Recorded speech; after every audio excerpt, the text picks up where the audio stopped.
If you want to destroy Hamas, Which you can't.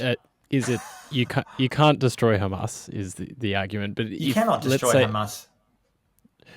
If let's say that Benjamin Netanyahu says that you can, and he wants to, then don't you have to go into Rafah, or is that wrong?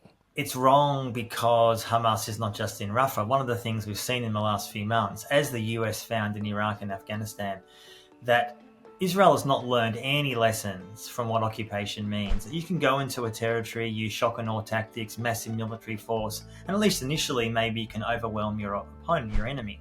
But what's happened in parts of Gaza when those Israeli troops have either pulled out or moved, Hamas reappears. Not all, but many.